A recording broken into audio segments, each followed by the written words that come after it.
Hello guys, welcome back to another video. It's been a while, I know. I've been so busy with university, everything. I promise vlogs are coming soon. I just need to film a lot of them. But this is also a book account, so of course I'm doing a book video, and that is all the books that I read in May. I read 8 books. I only have 4 on me because 4 were library books. So I'm going to talk about them in order of the when I read them. So I am excited to film this. My favorite book videos to watch are reading wrap-ups by other book creators. So I'm so excited to finally film my own one of them. So we're going to get started. So the first book that I read, and I'll give you all the ratings of these books as well. I also have it open on my laptop as well, just to make sure I get everything 100% right. So the first book that I read in May was Intermezzo by Sally Rooney. I gave this book initially I gave it a 5-star, and then I sat on it for a lot longer, and I gave it 4.5, yeah. This is a chunky book, and this is, I know I showed you guys in my very first video, but it's a signed copy, which is crazy to me. And I love Sally Rooney, and I have so much to say. This book is about 2 brothers, Ivan and Peter. They're different ages. One's like 21, one's in his late 30s, I believe. And they are in the wake and struggling with their father's death, and it's the journey that grief takes them on. It's a tumultuous journey. It's really full of melancholy, but it's beautiful prose. The reason I didn't give it 5-star is because I don't the whole book follows these brothers as individuals. You don't see them ever. You barely see them interact with each other. Once or twice they communicate with each other, which I think is also realistic, that when you grow up and you're in different stages of your life, you might not talk to people as much. You can drift away. So I think that was really realistic.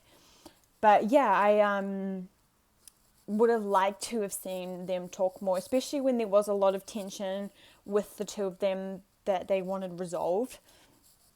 You kind of wanted them to talk a little bit more, but yeah, it's gorgeous writing. And if you know anything about Sally Rooney, you know she doesn't use quotation marks. I know. So it can be quite gritty, prolonged read. Because I'll be reading and I'll go, who's even speaking? And then you have to go back and figure out what's going on. And another thing about Sally Rooney is you can definitely see, and with all her books, her input, and that it's not the character's opinion, it's Sally Rooney's opinion. Because I see a lot of interviews with her, and all her other books she just talks about is, being pro-Marxism, anti this, anti that, which I think is incredible that, she actually speaks up about these things that are very vital to society. And I love the way Sally Rooney writes women. I see a lot of criticism around the way that she writes women as these fragile little flowers that are waiting on men. But I don't think that's necessarily true, because it's realistic that women feel deeper than surface level emotions that other authors typically brush on, if that makes sense. And what I love about this book is it's her first book centered around men, and you get a very realistic insight into men. And what I love about this might be a kind of spoiler. It's actually not. Let me just see if it's in the blurb. Yeah, okay, so it's literally in the blurb. Ivan, the younger brother, who's in his 20s, dates a woman in her 30s. And normally you see that gender role reversed, that it's an older man dating a younger woman. And I find it very interesting that you get Margaret, the older woman, 35-year-old, her perspective about falling in love, and that, you know, the age quota isn't as like defining as it is. And what I find really interesting, which is my point, is Ivan, who is also in his 30s, is dating a younger woman who is in her early 20s. And when Ivan says, I'm dating an older woman, Peter's like, that's a bit weird. Why would an older woman want to date a younger guy? When you look in the mirror, you're dating a younger woman. And I find that a refreshing commentary on, you know, age gap. Because how can it be okay that an older man dates a younger woman, but not vice versa? I loved this book, the writing style. But yeah, I just felt a little bit, it prolonged a little bit too much for me. But it was definitely Sally Rooney's attempt at, like, this is going to be my best work yet. You kind of get that message.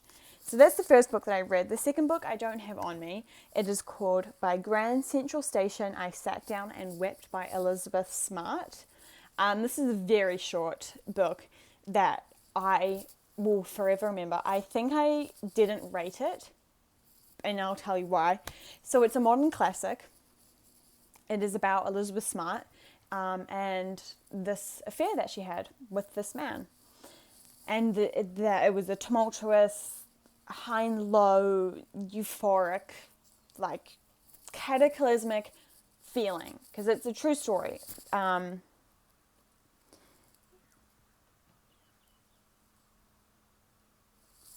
And how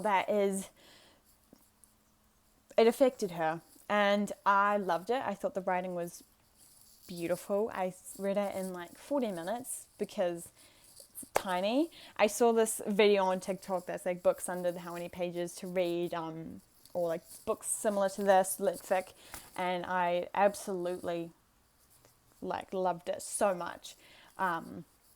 What I will say is it's from decades prior, and you really see the stark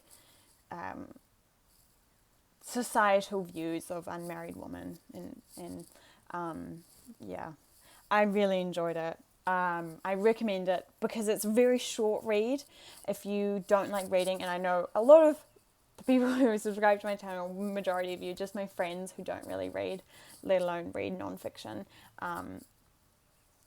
But I really liked this book. I read it in like 40 minutes. If you just set a 40-minute hour, the text is huge. I got it out from the library, and I really enjoyed it. It really, really like made me linger on it because it shows what I love about books. My favorite genre of books is the theme of womanhood, of what love does to you, how love crashes and burns, it breaks your heart, you're haunted by that love, the person that broke your heart, your first love, the greatest love, how that has scarred you for life, and how that affects you. All my favorite books are that genre, and this is why I loved it, of course. Yeah, really recommend it. The next book I read was Yellowface by R.F. Kuang. I gave this book a 3 out of 5.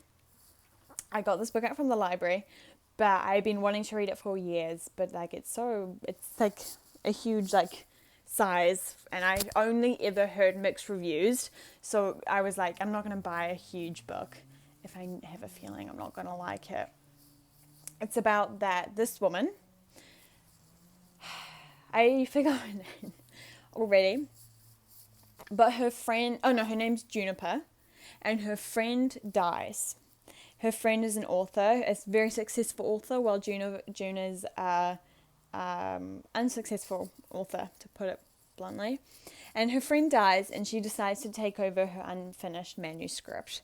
That's wrong, but it's like what she does with this manuscript, she takes it too far, she actually profits, she becomes famous, and the crash and burn of do people find out, because she's a very unlikable character.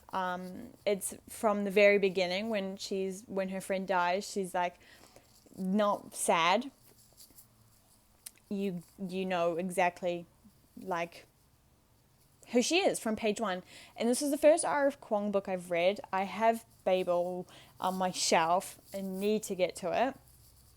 I see so many interviews with R.F. Kuang. I think she's a very talented, intelligent woman. And I really liked, the first half of Yellowface, I really liked. And then it shifted towards Twitter discourse and cancel culture and cultural appropriation. But instead of harnessing that, and I feel making a very strong point of cancel culture, she injects her personal opinions about cancel culture and Twitter. It's mostly Twitter and how people just kind of lose their shit on Twitter. Yeah. And then the end was good. Yeah, it was the first 50% and the last 5%, and then just the 45% rest was filler that could have been reworked. It's all about what goes on in the publishing industry as well. So it was really insightful to read about the publishing industry, but yeah, it didn't kind of wow me. Yeah. The next book I read was, I actually have this one on me, Wild Love by Elsie Silver. Fun fact about me, when I was in year 11, 12, and year 13, so when I was 15, 16, 17, I pretty much exclusively read romance and just thriller books. So if I read this when I was 16, I would have ate this shit up. I would have loved this book. Because I loved romance, I loved rom-coms, but now I am 19, and when I was in my first year of university, I was surrounded by all this academia and people these really intelligent people, and I started changing. I felt a shift in who I was last year. I'm a completely different person, and I felt that change in literature as well to more classic lit fic vibes. But I do enjoy romance. Of course I do. I'm not going to become this pretentious person who snobs on romance, because I love romance. When romance is done beautifully, Jessa Hastings, one of my favorite authors, the author of Magnolia Parks, that is one of my favorite series of all time. I am obsessed. So I love romance. I still read romance a lot. This book, Wild Love by Elsie Silver, one of my favorite YouTubers on YouTube is Leah Crumpton, and her channel is, let me get it up, it is Lover of Pages. She is my favorite YouTuber, so pretty much all my books I read comes from her, and she loves this series. And I was like, okay. She is the one that I saw recommended by Grand Central Station. I sat down and wept, the book I talked about previously. And she's like, this is an incredible romance book. And I was like, you know what? Let's pull it up. And I read 20 pages in a bookstore that I work at. And I bought it on my break, was reading it. And, I haven't even talked about what this book is about. We'll get to that. And I just had to skim read the last part because, I didn't enjoy it. And here is why. The premise is about this woman named Rosie. She comes back to her hometown of Rose Hill. And she runs into a familiar face, and he's a billionaire, and he has actually just recently become a single parent. And she has moved back home, and they fall in love, obviously, right? And what I find about this book is that it could have been executed as a romance of single parents trying to find love, or the complexities of being a single parent, falling in love with someone that is willing to take on the responsibility of becoming a step parent. There were so many things that I feel like could have been added in, but kind of failed. I liked that there was a lot of conversation around the struggles of being a single parent, and he becomes a single parent to a girl who's like, no, it's not a baby, like he's like, I don't even know you, so to this kid that he's all of a sudden raising. So there were so many things, like you have to get to know your child, there are so many obstacles, but it just fell flat to me. I feel really bad saying it because I really enjoyed a lot of it. Like the first half I really liked. There was a lot of interesting conversations that needed to be had.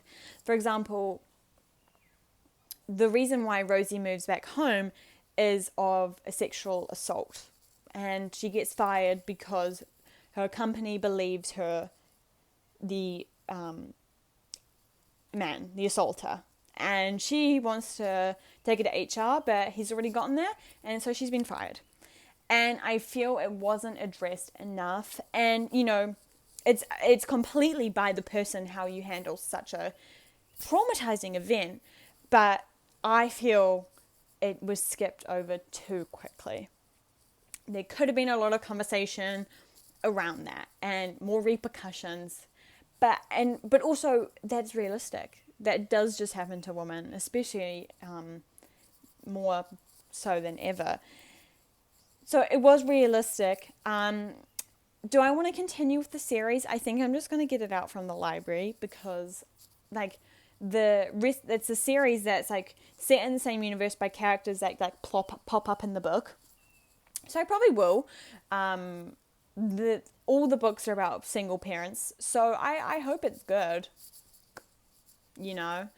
Kind of disappointed. But, we digress. The cover is beautiful. Elsie Silver is a very intelligent woman. Respect the writing. It works for so many other people, but I also personally am not a big fan of smut in books. Like a lot of sex scenes, and like I wasn't actually expecting to be blindsided by that happening in the book. So yeah, I was a little bit like, oh, okay.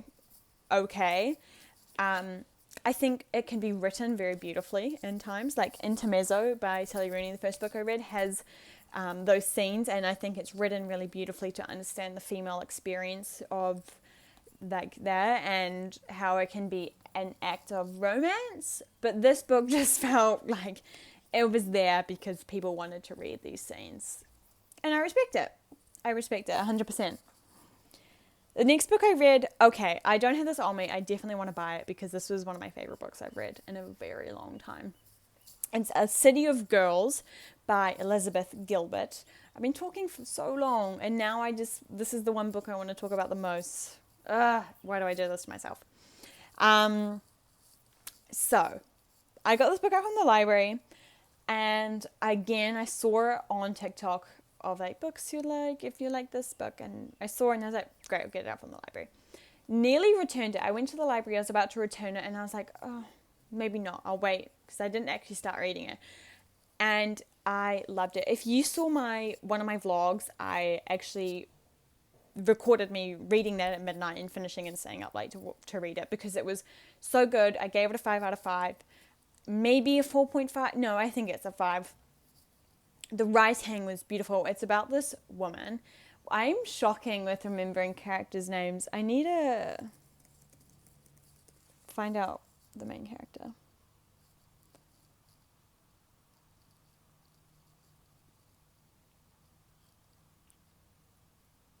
That's right.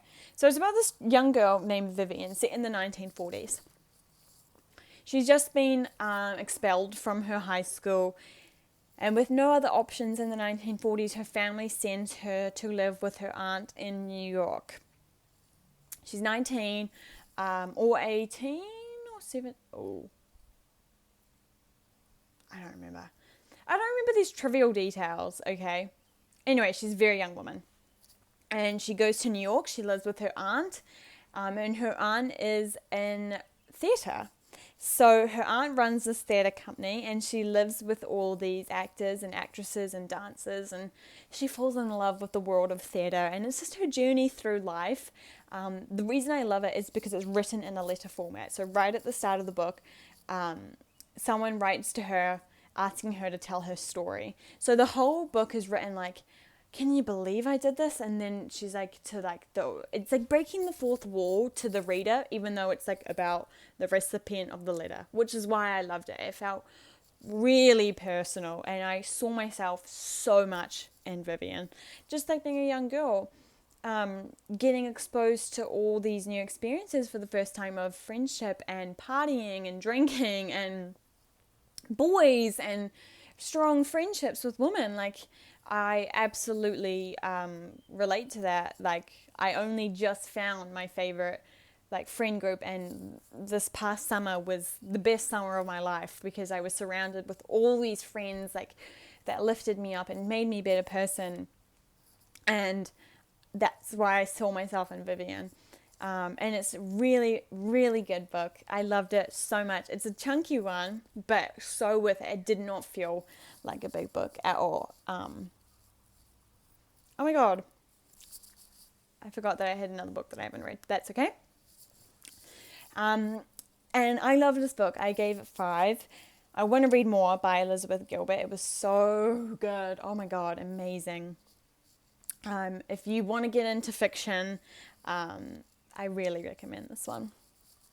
The next book that I read was My Husband by Maud Ventura, translated by Emma Ramadan. This is a French fiction novel. I am so pleasantly surprised by how much I really liked this. I gave it a 4 out of 5. Let me tell you what it's about. So it's about this woman. You don't know her name, and you don't know her husband's name. And she's obsessed with her husband. She's so obsessed with him. She's besotted, like crazily obsessed. And it's quite literally just about that, and the marriage, and how tumultuous it is, and how their marriage, like, it takes place over a week, slowly descends over the week into like madness. It's a thriller. It is a thriller. It's a soft thriller. So if you don't like gore or anything, this is a soft thriller that I really loved. The reason why I loved this is because I understand this queen. Like, I understand what it's like to be in love with someone who, not my boyfriend now, okay? I understand what it's like to be in love with someone and feel so sidelined, to feel so unprioritized. And that's why I get this queen. Like, I know she's like kind of like borderline like crazy, but I respect her. And you know why? Because women should be allowed to go crazy every once in a while. She doesn't do anything. Oh, she does, actually. But you know what?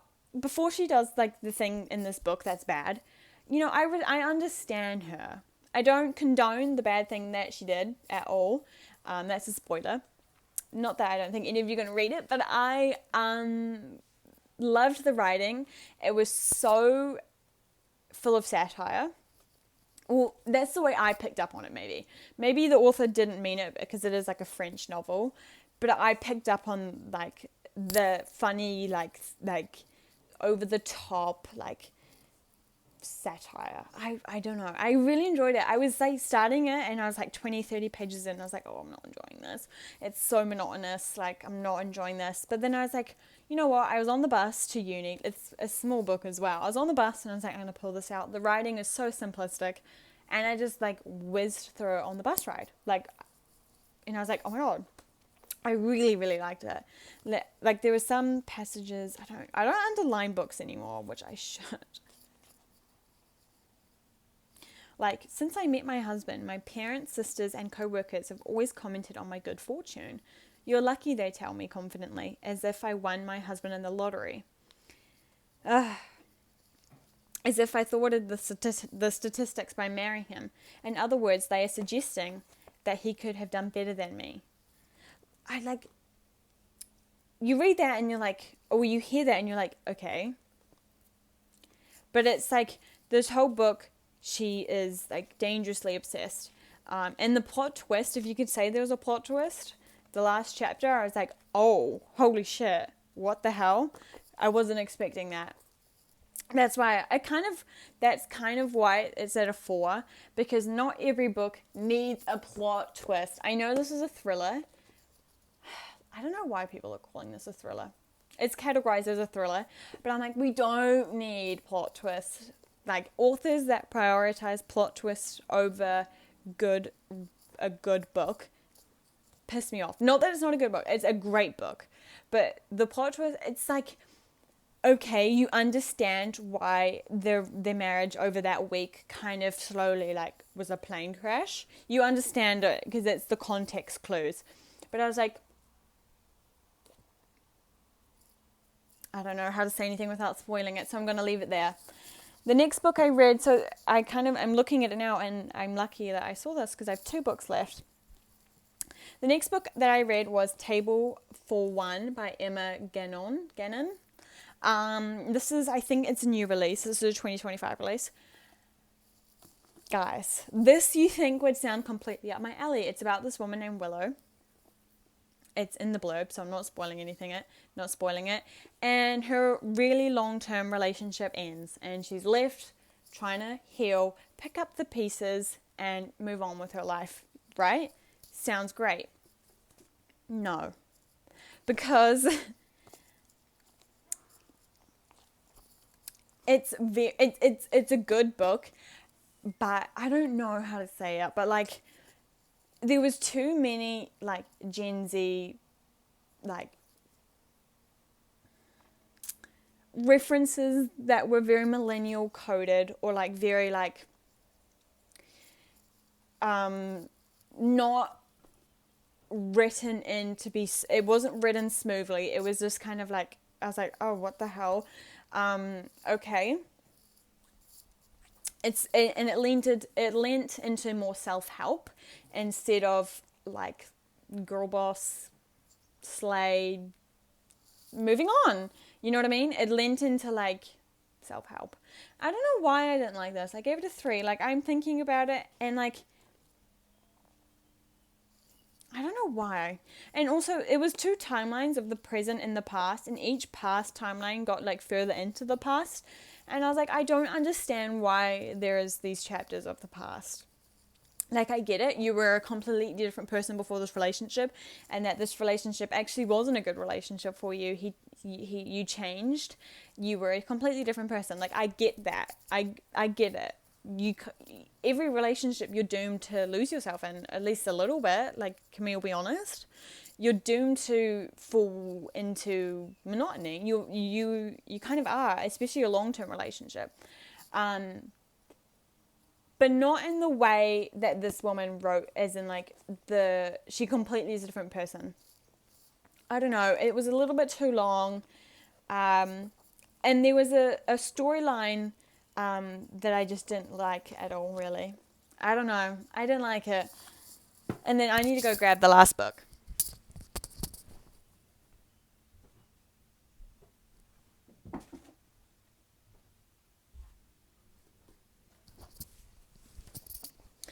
Okay, so the last book I read, which I kind of forgot that I read, was Night Crawling by Layla Motley. I wanted to read this for years because one of my friends, when I used to work with her, gave this book a 5-star. And I've always wanted to read it, and then I saw it in the op shop, and I was like, yeah, I'll read it. I kind of always wanted to read it. It's about this woman named Kiara. She is 17 in Oklahoma, America, as a black woman. And, you know, struggling to get by. And it's a thriller. Like, she is, I don't know if this is like, I can spoil it. Okay. So then she ends up in a jury, like testifying for this case. And it's, you know, everything that goes on. Now, I don't know what to rate this, because the commentary around it was so painful to read. Like, what she has to do to get by. The case that she's testifying for is really awful. It's so awful, and it's so painful and sad. But as well, the reason I didn't like completely love it is I found it to be quite, it took too long to get there. It took like, yeah, a very long time to reach the plot. So that's kind of why I didn't love it. But it's always an interesting discussion. I could make a whole video about this, and the justice system, the systematic oppression against African Americans in America and Black people, and the oppression against women in America. Oh my God. And the justice system, like listening to white men, affluent men, it is a conversation that needs to be had. That it was an incredible debut by this author, but yeah, with a thriller, the key elements of a thriller is the fast pacing. It wouldn't be called a thriller. It's like more of a literary thriller. Like, it's more like the commentary, and this woman gets dragged into this case, really didn't want to be, and yeah. So that's kind of what I feel. So this is a very long video. It's been 30 minutes. I feel awful. If anyone is still watching, please comment that you've watched to the end. That would make me so happy. So yeah, these are the books that I read in May. I am currently not reading anything because I am studying for my exams, going crazy. It's the last week of uni. I am dying, but we'll see how we go. So yeah, I really hope you enjoyed. Thank you guys. Yeah, bye.